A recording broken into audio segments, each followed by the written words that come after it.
Vous écoutez l'épisode 20 en toute liberté avec Vicky. Aujourd'hui, je te parle de 4 niveaux de communication. Bienvenue à toi, nouvel auditeur. Merci à toi qui écoute et qui s'intéresse à mon podcast. C'est grâce à toi que je vibre sur la bonne fréquence. En toute liberté, ça nous permet d'aborder librement les questions de culture organisationnelle, de modèles de gestion axés sur la confiance et de sujets percutants tels que l'ego, le contrôle, les peurs, l'intelligence collective et bien plus encore. En toute liberté, c'est aller au fond des choses pour sortir de nos zones de confort et expérimenter de nouveaux angles pour qu'une petite transformation s'opère. Comme personne, agent de transformation ou comme gestionnaire, je veux t'aider à te propulser vers des sommets qui te transforment. Merci d'entrer dans mon monde de liberté.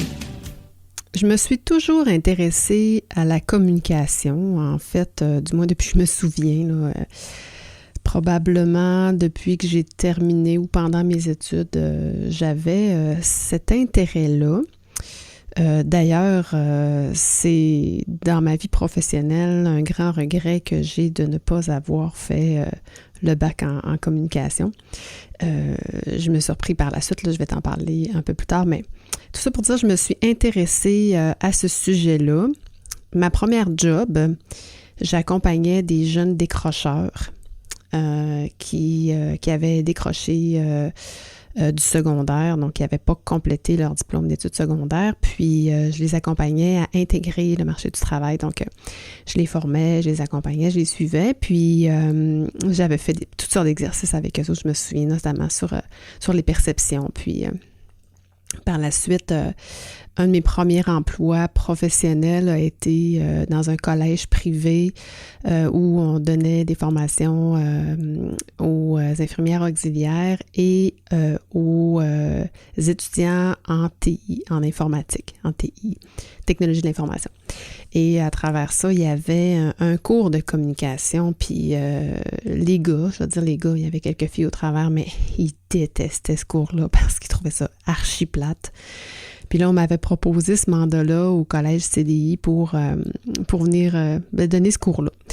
Puis j'avais vraiment trippé, puis eux autres aussi, en fait, parce que je leur avais permis de voir les communications autrement, puis je pense que ça leur faisait peur, mais bon, on avait fait toutes sortes d'exercices. Pour ceux qui connaissent la ville de Québec, on était allé dans le carré d'Youville, puis on avait fait des exercices sur les perceptions qu'on avait de gens qu'on pouvait observer, qui prenaient l'autobus, qui marchaient, qui allaient faire du shopping dans les différents magasins, qui se promenaient finalement. C'est beaucoup de touristes aussi. Fait qu'on avait fait ces exercices-là, puis c'était vraiment, vraiment super.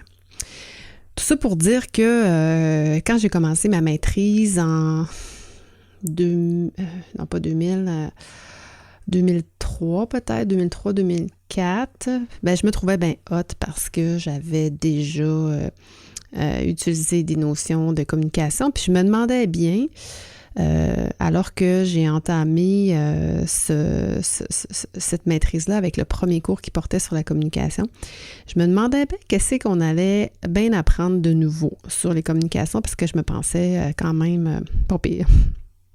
Et finalement, bien, une maîtrise, ça le dit, hein, on maîtrise un sujet, on va dans les fondements, on va dans les concepts, mais ce que j'ai découvert, c'est que la communication, c'est vraiment sans fin.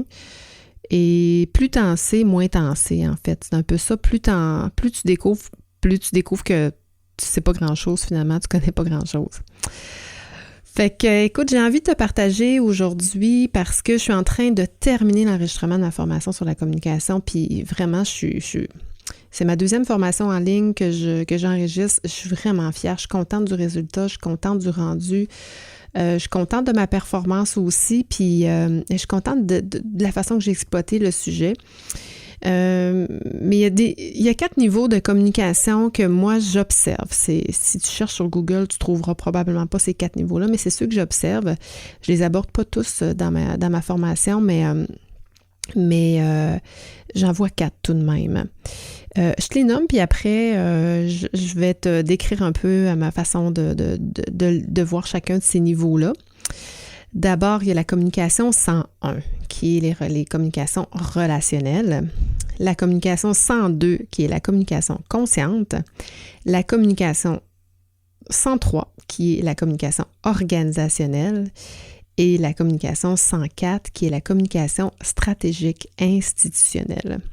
C'est celle-là que j'aborde pas dans ma formation parce que c'est un niveau peut-être qui était moins pertinent pour les gens qui vont consommer la formation. Donc, je reprends ça un à un. Communication relationnelle 101, en fait, c'est basique. Hein? Pas mal tout le monde, là, on sait que la communication, c'est du verbal et du non-verbal, qu'il y a un émetteur, qu'il y a un récepteur, puis qu'il y a un décodeur entre les deux, puis que des fois, le décodeur, il déraille, puis il fait que ça entrave le message.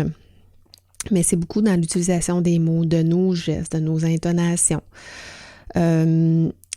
Cette forme de communication-là, pourquoi elle est basique? C'est que on n'est pas obligé d'être très... En fait, tout le monde communique. On communique à partir du moment où on est un bébé, un enfant.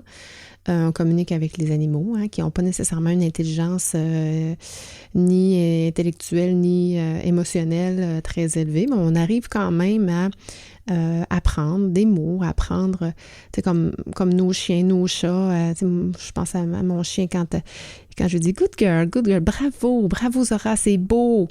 Elle comprend mon enthousiasme, puis elle finit par comprendre les mots. Si je lui dis non, si je lui dis stop, elle va comprendre aussi avec le ton de ma voix que il faut que ça va la saisir, puis il faut qu'elle arrête.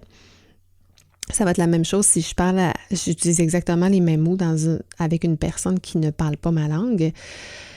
Ben, il va comprendre de par mon intonation que je veux dire quelque chose qui est positif ou négatif. Donc, c'est vraiment une communication de base qu'on apprend et en grandissant, on apprend des nouveaux mots, des nouvelles expressions, un vocabulaire, etc., etc. J'en parle un peu dans la formation pour remettre les bases plus théoriques, mais ceci étant dit, c'est vraiment pour se remettre à niveau. Deuxième forme de communication, la communication 102. Et bien là, on est plus dans... On se parle, deux personnes qui se parlent, mais on est dans des concepts de bien se parler, en fait. Se parler avec respect, avec bienveillance et se parler avec, comme je l'ai dit à mon niveau, avec conscience. Donc, on va commencer plus à être dans des bonnes pratiques de communication, que ce soit personnel ou professionnel. Ben, si j'ai des techniques de communication, ça va m'aider à rentrer en meilleure relation ou en relation plus bienveillante avec la personne avec qui je communique. Il y a un type de communication, il y en a qui disent la communication non violente, bienveillante, ou moi je l'appelle la communication consciente. Je te mettrai les liens, là, c'est quand même, ça a été beaucoup répertorié, ce type de communication-là, dans lequel on utilise le OSBD, une technique qu'on peut utiliser autant dans notre vie personnelle que professionnelle, qui est très, très puissante. Il s'agit en fait de le O pour observation, donc d'illustrer un fait. C'est pas une interprétation, c'est pas un jugement, c'est un fait. Le S pour sentiment, donc je partage l'émotion que ce fait-là m'a fait vivre. J'expose mon besoin pour le B. Et ensuite, je fais une demande pour le D, donc OSBD. Si j'illustre ça par un exemple, mettons que Jean, dans son organisation, son collègue a fait une remarque ou une critique négative envers lui ou envers son travail, ben, il pourrait dire, par exemple, à André, ben écoute, André, moi, quand les gens critiquent mon travail devant mes collègues, donc il n'est pas en train de dire t'as critiqué mon travail, il dit, il va avec un fait. Quand les gens critiquent mon travail devant mes pairs, donc André ne peut pas dire oui, ne peut pas dire que ça ne s'est pas passé, donc c'est factuel. Mais écoute, moi, André, ça me blesse ou ça me choque ou ça me surprend ou ça me heurte. Donc, qu'est-ce que ça me fait quand ce fait-là arrive? Mon besoin, c'est moi, j'ai besoin de faire confiance en mes collègues de travail. J'ai besoin de te faire confiance dans notre relation. J'ai besoin que quand les gens ont des choses à dire, j'ai besoin qu'on me le dise à moi et non me prendre par surprise. Donc, est-ce que si c'est pour arriver, tu peux venir me voir avant que de faire la critique devant tout le monde. Fait que c'est un petit exemple bien facile, mais c'est la même chose. Chérie a fait une critique ou encore m'a contesté dans une directive que j'ai donnée à mon enfant. Je peux dire, moi, chérie, quand on conteste mon autorité devant mon enfant, ça me fait perdre mes moyens ou ça brise ma relation de confiance avec mon enfant. J'ai l'impression que il va moins me faire confiance. Donc, ça me choque un peu quand une personne fait ça.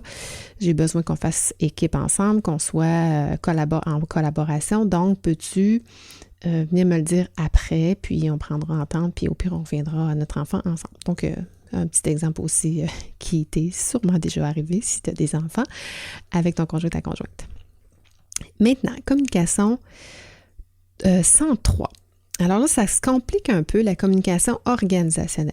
Donc ici, c'est d'essayer d'intégrer en fait la communication 101 et la 102 à travers la société ou encore dans une entreprise. Donc, j'ai dû faire au moins une vingtaine de diagnostics dans des entreprises privées, des sociétés d'État. J'ai fait beaucoup dans le domaine de la construction, un producteur agricole, dans le manufacturier, avec des vétérinaires, des fabricants d'armoires, de planchers, des organismes à but non lucratif, des entreprises en TI. J'en ai fait. Et dans un diagnostic, je sonde toujours les communications de façon très basique. Est-ce que tu penses que dans ton entreprise, il y a des problèmes de communication? Et j'ose pas dire 100% parce que je vais me garder une petite gemme, mais je vais dire 95%. Selon mon observation, c'est pas une statistique que j'ai tirée de nulle part, c'est pas scientifique, c'est mon observation. 95% m'ont avoué avoir des problèmes de communication dans leur entreprise. Et là, souvent, c'est on n'est pas informé ou on ne comprend pas pourquoi les décisions sont prises ainsi. Donc, et là, souvent, ce qu'on va voir, c'est aussi des entreprises dans lesquelles les employés, d'opération vont attendre après l'information, ne se responsabiliseront pas à aller la chercher. Et ça, pour moi, quand tu réussis à faire ça en entreprise, t'es communication top, là. Parce que d'arriver à faire en sorte que les gens se responsabilisent pour aller chercher l'information, c'est un grand défi, mais ça se fait, ça se prépare. Le défi de l'agent de transformation, c'est d'amalgamer tout ça, le 101, le 102 puis le 303 à travers des bonnes pratiques. Je n'ai pas parlé tout à l'heure, mais dans la communication de deuxième niveau, toutes les bonnes pratiques de gestion aussi, donner des directives claires, déléguer, etc., etc. Là, dans la communication du troisième niveau, c'est d'assurer d'avoir des bonnes relations entre les émetteurs et les récepteurs, à travers des bonnes pratiques de gestion, dans un accompagnement de nos gestionnaires. Mais tout ça imbriqué, amalgamé dans un écosystème organisationnel. Donc, l'entreprise, je veux avoir des communications qui sont fluides, qui sont réfléchies, qui sont cohérentes et qui sont pensées. Donc, la plupart, en tout cas, je vais dire, dans les 20-ish entreprises dont j'ai fait des diagnostics et posé la question. Je ne veux pas dire que c'est un constat partout, mais dans celle-ci, notamment, il n'y avait pas nécessairement réussi à intégrer les communications à travers une gouvernance, en partant de la gouvernance jusque dans les opérations, donc une communication fluide qui permet de faire circuler l'information autant du haut vers le bas, du bas vers le haut et de façon horizontale. Donc, tout ça, ça s'intègre dans un écosystème qui doit être discuté, réfléchi avec tous les acteurs clés, évidemment, de l'organisation, mais aussi les gens qui ont besoin de savoir de l'information. Donc, j'en parle de ça dans ma formation. Non seulement j'en parle, mais je partage beaucoup d'outils en termes de structure de réunion, je parle de l'écosystème de la gouvernance, structure de réunion, les rôles et responsabilités aussi pour diagnostiquer les rôles et responsabilités, parce qu'à travers les rôles et responsabilités se glisse la fluidité de la communication de l'information. Donc, ça s'intègre dans tous nos outils de gestion et c'est des éléments que j'ai intégrés dans ma formation. Le 4e niveau de communication, la communication stratégique institutionnelle. Donc, qu'est-ce que ça mange ça en hiver? J'ai dit tantôt, mon plus grand regret, c'est de ne pas avoir fait des études en communication. Ben, comme éternelle étudiante, moi j'adore apprendre, donc je suis inscrite comme étudiante libre à l'Université Laval, ici à Québec, et de temps en temps, je me permets de me prendre un cours. Mais je peux me prendre des cours de 2e cycle comme j'ai un diplôme de 2e cycle. Et j'avais pris ce cours-là avec Bernard Dagenet, qui est de loin, je pense, mon cours favori ever que j'ai suivi. J'ai bu les paroles de cet homme-là 3 heures par semaine, à raison de 15 semaines, non-stop. J'ai appris sur la société, le fonctionnement de la société, hein, les black books, les white books, comment on fait circuler l'information. Puis nos gouvernements en ce moment sont bons justement pour faire couler de l'information, voir la réaction du peuple, ajuster le tir au besoin. Fait que tout ça, c'est des communications stratégiques institutionnelles. Donc, à quoi ça consiste? Stratégiquement, à poser des actions, soit dans la société ou dans ton entreprise, mais à l'externe aussi de ton entreprise, pour passer des messages qui sont contrôlés. Soit je veux subventionner de l'information. Si par exemple, je vends du pain, je vais peut-être un pain à 5 grains, je vais peut-être utiliser des diététistes. Il y a Isabelle, son nom de famille m'échappe, mais qui est utilisée par les pains Gadois, je pense, ou je ne sais plus trop, je ne vais pas faire nécessairement de publicité, mais je sais qu'elle passe l'information, mais ça, c'est ce qu'on appelle l'information subventionnée. En fait, pour faire bonne presse aussi, parce qu'à travers une diététiste, si elle recommande un pain, ça nous donne bonne presse. Mais tu sais, tout ça, c'est pas parce qu'elle s'est levée un matin et elle a dit « Ah, tiens, il est bon ce pain-là, je vais en parler. » Tu sais. Oui, ça peut, mais bien souvent, ça a été orchestré par des fins stratèges qui utilisent ces personnalités-là, les influenceurs notamment. C'est de la communication stratégique institutionnelle à plus ou moins haut niveau, mais c'est ça quand même. On veut se faire bonne presse. J'ai couvert beaucoup dans ce cours-là, justement, j'ai fait beaucoup de recherches. Et là, je ne veux pas parler en mal de certaines entreprises, mais tu sais, si on pense à McDo, avec la maison Ronald McDonald, tout le monde connaît McDo, que tu sois en Europe ou que tu sois au Québec ou aux États-Unis, tu connais McDo, tu connais aussi probablement la maison Ronald McDonald.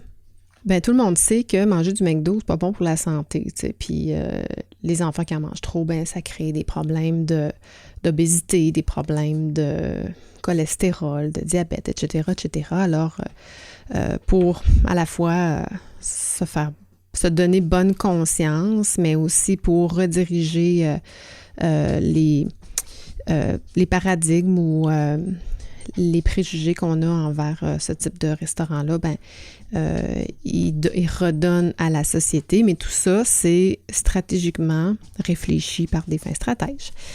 Ici, à Québec aussi, il y a les biscuits Leclerc, avec leur stade Leclerc notamment. Ils se vantent de ne pas avoir de gras trans dans leurs biscuits, puis alors que si on regarde certains articles, il n'y en a pas dans tous les biscuits, mais dans certains, il y en a encore. mais avec le Stade Leclerc, qui est le stade dans lequel il encourage et il paye des équipements pour des jeunes qui jouent du soccer ou je ne sais pas quel sport il se pratique nécessairement dans ce stade-là, mais pour se donner bonne conscience, redonner à la population aussi. Il donnait, il y a quelques années, des échantillons de biscuits au Carnaval de Québec. Donc, tout ça, c'est des cadeaux, mais en même temps, c'est stratégiquement réfléchi par des fins stratèges.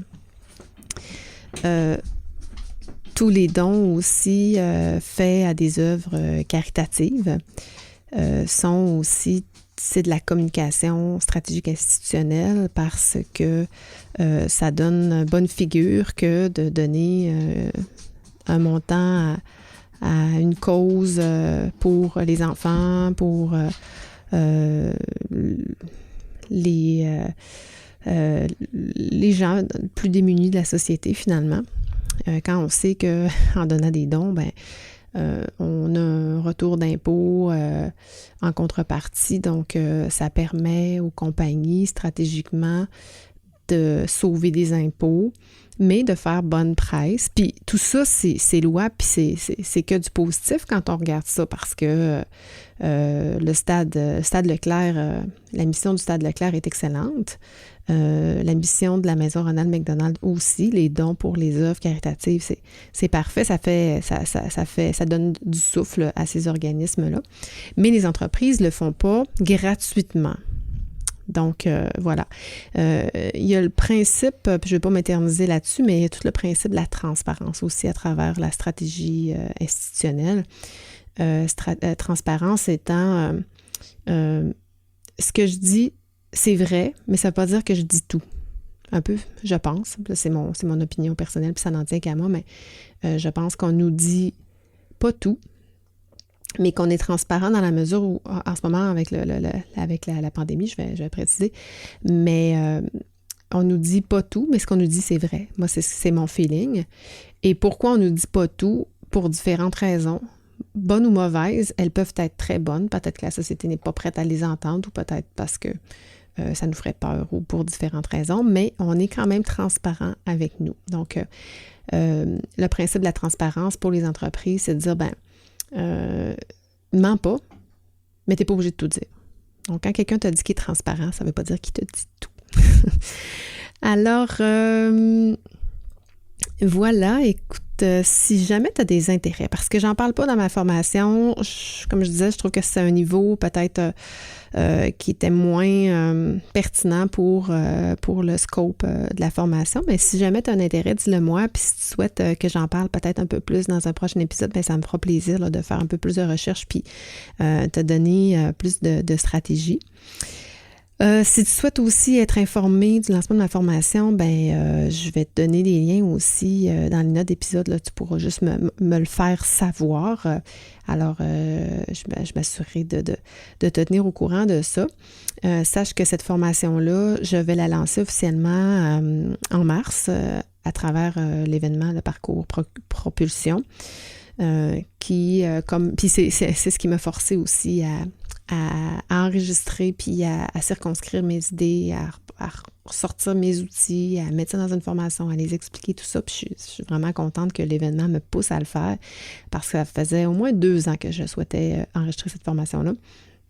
Je l'ai fait pour le lancement de notre événement, comme l'année passée. C'est la 2e édition avec Anne-Sophie, Michel et moi, qui sommes 2 collaboratrices dans la planification et la coordination de cet événement-là. Je te rappelle, c'est 7 jours gratuits dans lesquels on accueille des experts qui nous partagent des trucs, des conseils, toutes sortes de choses. J'ai vu quelques petites choses déjà passer, des petites capsules avec des quick wins. Ça va être super fascinant. On est vraiment, vraiment excités par cet événement-là. 2.0 cette année va être hallucinant. Donc, puis par la suite s'ensuit la vente de notre coffret qui est pas une obligation d'acheter. C'est pas parce que tu participes à l'événement qu'il faut que tu achètes le coffret. C'est 2 choses séparées, mais une fois par année, on vend les formations de nos experts. qui, si on les achète séparément, ça vaut quand même quelques milliers de dollars, alors que là, on le fait à un prix qui est complètement ridicule, qui couvre à peine le prix d'une formation. En fait, le scoop que je te donne aujourd'hui, c'est que le prix que le coffret va être vendu est plus bas que le coût de ma formation quand je vais la lancer by my own. Alors, voilà, on est super excités. Puis en plus, cette année, on a vraiment une cohérence dans on appelle ça parcours propulsion. Donc, c'est un parcours qui est proposé, qui va nous permettre de grandir autant individuellement, dans nos pratiques de gestion, que dans nos stratégies, dans nos façons de penser, puis dans notre savoir-être, dans notre savoir-faire. Donc, voilà, ça va être super magique, là. J'ai super hâte de te présenter tout ça. Donc, d'ici là, pour revenir à la communication, si ça résonne pour toi, si tu vis des défis de communication, si tu as fait des constats, des découvertes, je t'invite à m'écrire vicky.jobin@commercialcapitalv.ca.